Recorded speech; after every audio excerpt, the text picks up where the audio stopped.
যাদেরকে আমরা হক্কানি মনে করি, এই ভণ্ড পীরেরা তাদের মুরিদদেরকে জানাচ্ছে কোনো চিন্তা নেই, কিয়ামতের দিন আমার দাদা জান আমার বাবা জান জাহাজ নিয়ে বের হবে।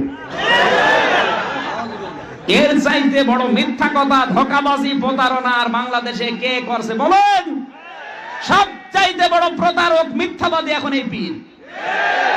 পীর নাম নিস ভালো করে শোনেন, যাদের কোনো চাকরি নেই, ব্যবসা নেই, বাণিজ্য নেই, কর্মজীবন নেই, পীরের নাম নিয়ে শুধু বসে বসে খায় আর পেট আর জহব্বা বড়া করে, এগুলো পীর না, এগুলো শয়তানের ভাইরা ভাই।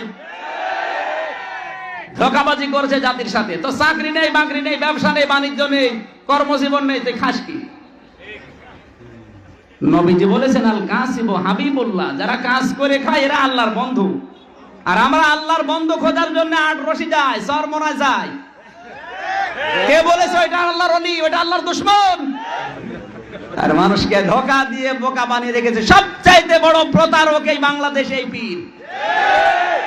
যারা বলে জাহাজ নিয়ে কিয়ামতে আমার দাদা আমার বাবা বের হবে, ময়দান থাকবে তামার ময়দান, তোর জাহাজ চলবে কোন কায়দায়?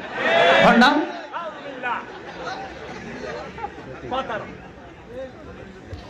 আমার দৃষ্টিতে এখন এই পীরের চাইতে প্রতারক পীর বাংলাদেশে আর নেই। অন্যান্যরা তো ধোঁকা দেয় এমনি আমরা জানিও ভণ্ড, আর এরা ধর্মের নামে লেবাস পরে ধোঁকা দিচ্ছে।